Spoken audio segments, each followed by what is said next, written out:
அனைவருக்கும் வணக்கம். இப்போ நான் யாரை பற்றி பேச போகிறேன்னு பார்த்தீங்கன்னா, பிக் பாஸை பற்றி, கம்ருதீன் பார்வதி பற்றி. அதுக்கு முன்னாடி ஒன்று சொல்வேன், பிக் பாஸில் கண்டிப்பாக சென்சார் வைங்க. என்னங்க ட்ரெஸ்ஸு ரொம்ப நான்சென்ஸாக இருக்குது, பார்க்கவே முடியல, அசிங்கமாக அருவெறுப்பாக இருக்குது. ஃபஸ்ட்டு ட்ரெஸ்ஸுக்கு ஒரு சென்சார் வைங்க. ஏன் பிக் பாஸ் வீட்டு பெண்களோ இல்லை விஜய் சேதுபதி வீட்டு மனைவி பெண்கள் இந்த மாதிரி இருந்தால் ஒத்துப்பீங்களா? அசிங்கமாக இல்லை? ஃபஸ்ட்டு இதுக்கு ஒரு சென்சார் வைங்க. என்னங்க கல்ச்சரை இப்படி இவ்வளோ கேவலம் அசிங்கப்படுத்துறீங்க? ஒரு பெண் சுதந்திரம் என்பது என்ன தெரியுமா? ஒரு ஆணாக இருந்தாலும் சரி பெண்ணாக இருந்தாலும் சரி செய்கிறது தவறு சொல்கிறது தான் பெண் சுதந்திரம். ஒரு ஆண் தவறாக நடக்க முயற்சித்தாலோ ஆண் பெண் தவறாக ஏதாவது ஒரு செயல் செய்தாலோ அதை தவறுன்னு சொல்லக்கூடியது தான் பெண் சுதந்திரம். அது மட்டும் இல்லை, ஒரு பெண் சுதந்திரம் என்பது என்ன தெரியுமா? ஆண் பெண் தவறு செய்தால் தவறுன்னு சொல்லக்கூடியதும், தவறான செயல்களை மறுப்பதும், தவறான செயல்களை செய்தால் துணிச்சலோட குரல் கொடுப்பதும் தான் பெண் சுதந்திரம்.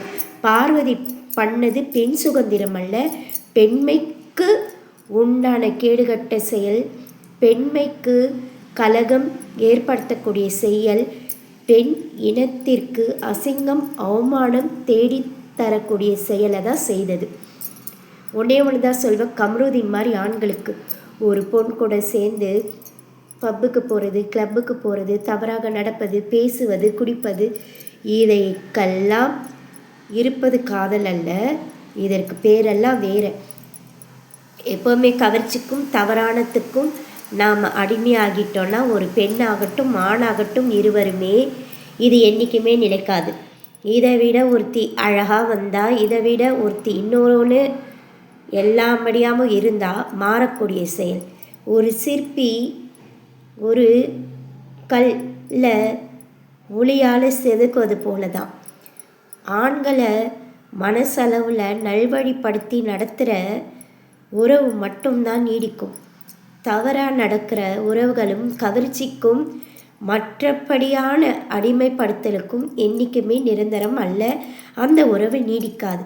அதுக்கு எடுத்துக்காட்டு தான் இந்த கம்ருதீனும் பார்வதியும். இவங்க 2 பேரும் பிக் பாஸ் வீட்டுக்கு எதுக்கு வந்தாங்கன்னு தெரிலங்க. ஏதோ ஹனிமூன் கொண்டாட வந்த ஒரு ஃபீலிங். அசிங்கமாக நடப்பது ஏன் உனக்கு தெரியலையா? தொட்டு பேசும் போது அவன் மடியில் போய் படுக்கும் போதும் அப்படி இப்படி நடக்கும் போதெல்லாம் என்ன ட்ராமாங்க, என்ன அசிங்கங்க, பெண்ணினத்திற்கு கேவலமாக. ஒன்று தான் சொல்லுவேன், இந்த மாதிரி தவறுகள் செய்யக்கூடியவங்க அனைத்து பேருக்குமே நல்லா இருக்கிற மாதிரி இருக்கும். ஒரு நாள் இல்லைன்னா ஒரு நாள் அசிங்கம் அவமானம் கலங்கம் மட்டுமே மிச்சம்னு சொல்லுவேன். தவறாக இருக்கிற பெண்களாகட்டும் ஆண்களாகட்டும் திருந்த பாருங்க. கம்ருதீனோ பார்வதியோ ஒரு எடுத்துக்காட்டு. ஒரு பெண்ணை மனசளவில் நேசிக்க வைக்கக்கூடிய உறவுகள் மட்டுமே தான், நல்வழியில் பேசி நல்ல விதத்தில் நடக்கிற உறவுகள் மட்டுமே தான் நிலையானது. நல்ல பழக்க வழக்கங்களுக்கு அடிபணிகிற உறவுகள் மட்டுமே தான் என்றைக்குமே நிலைக்கும்.